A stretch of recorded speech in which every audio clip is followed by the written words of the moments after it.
Are you worried about Islamic terrorism? Well, you shouldn't be, because a new poll by Pew Research finds that only 20% of Muslims believe that targeting civilians can be acceptable as a tactic to further a religious cause. That means if you meet 5 Muslims, only one of them is likely to think it's okay to kill you. So that's good. Meanwhile, a California imam is apologizing after he referred to Jews as filth. Watch. O Allah, liberate the Al-Aqsa Mosque from the filth of the Jews. O Allah, count them one by one and annihilate them down to the very last one. Do not spare any of them. So do we have Islam all wrong? Is it actually a tolerant faith? Bob Marro is a convert to Islam. He was a longtime Foreign Service officer working for the State Department, where he converted. A trustee now at the Al Dulles Area Muslim Society, and he joins us on the set. Bob, thanks a lot for coming on. My pleasure. Thank you. So I actually know a lot of decent, peaceful Muslims, so I'm not here to impugn a faith or a people or anything like that. But 1 in 5 say it's okay to kill in the name of furthering a religious cause. That seems like a pretty troubling number. It would be. I don't believe it. You know, from my experience, from the people that I've seen, the people that I've talked to over the last, I've been a Muslim for 37 years. The people that I've talked to, the number is now nowhere near that.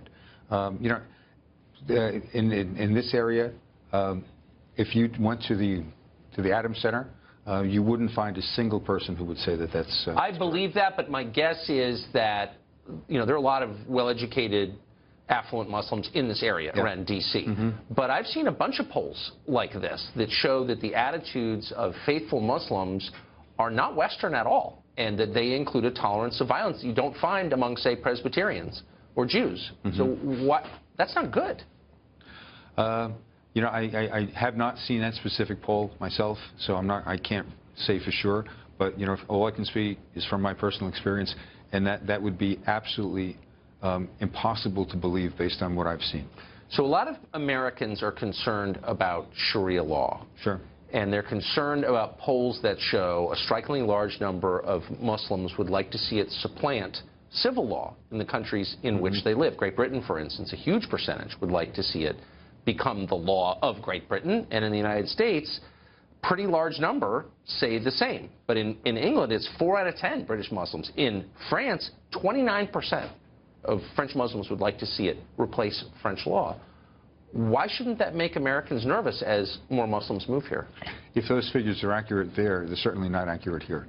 I have not met any one person ever who would ever say that they want to supplant U.S. law. The majority of people who came here to the United States came here because they want to live in America. They want to live under the U.S. Constitution. They want freedom of religion. They want freedom of politics. They want the freedoms that every American wants. Sharia law, for them, is simply religious practice. Now, if you wanted to say that, you know, Muslims could not practice their religion here, for example, if they said, well, this is a Christian country, everyone has to pray on Sunday. All church services have to be on Sundays only. People would object to that. Muslims want to be able to practice their religion the way that it's being taught. But in countries with high percentages of Muslims, I think every country with a high percentage of Muslims, there's not religious pluralism, actually. I don't know of a single Gulf country where it's illegal to proselytize on behalf of another religion. I think that in every Muslim-majority country in the world, non-Muslims are treated, have fewer rights. So why wouldn't that give Americans pause, again, as many Muslims are moving here? Not true. You know, there are many countries, Malaysia, for example, Indonesia, many countries that are Muslim-majority enshrine the rights of other non-Muslim faiths. Now, in Malaysia, there are people, you will find people who will say, oh, no, you have to follow certain of the things that are more appropriate to Islam.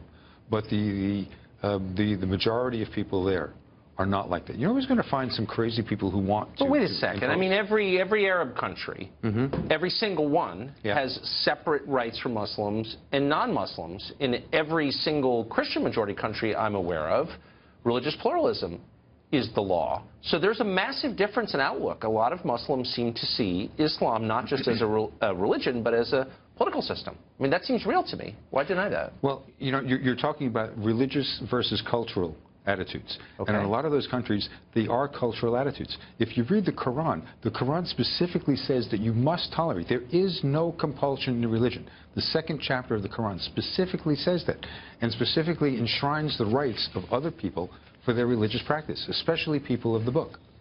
So you often hear people say, well, Sharia is intolerant, women are treated badly, gays are treated badly. And then you hear people say, no, actually, it's an early form of feminism and women are empowered. But then if you look at it, actually women have, in the Quran, fewer rights than men do. And that just seems incompatible with attitudes in the West right now. Well, but think about it. What were the attitudes in the West when the Quran was first revealed?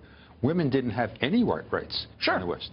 But in Islam, women had specific rights. They had the right to own property. They had the right to inherit property. They had the right to testify in courts. Those rights didn't come in the West until the 20th century. I think that's all true.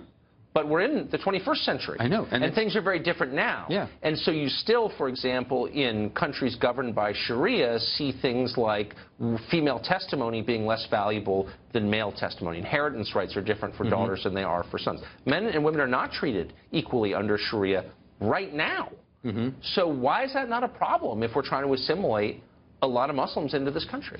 Well, you know, are you saying it's a problem in those countries or a problem in the United States? I'm saying, look, I'm interested in America, and there's a massive effort on the part of the left to import a lot of Muslims here for whatever reason. And I'm not against it necessarily, but I just think that it's really important for people to assimilate to the values of the country to which they're moving. And they do. And I'm worried that they won't because it's so different. Their attitudes are so different from ours. No, not really. Because most of the people who have come here are different people. They're a very well-educated group. Many people came here for advanced studies. They came here to practice in various professions. So, under Sharia law, let's say just on the concept of inheritance, you can follow with what the Quran says about inheritance, or you can follow what the Constitution says about inheritance. Right. So it's really a choice between the individuals. No one is forced to. If somebody wants to follow that and say, all right, I'm going to follow, we'll do it this way. And I hope they will. Bob Marro, I have to say, I disagree with you, but you are a great spokesman for what you believe. Well, thank you very much. Thanks.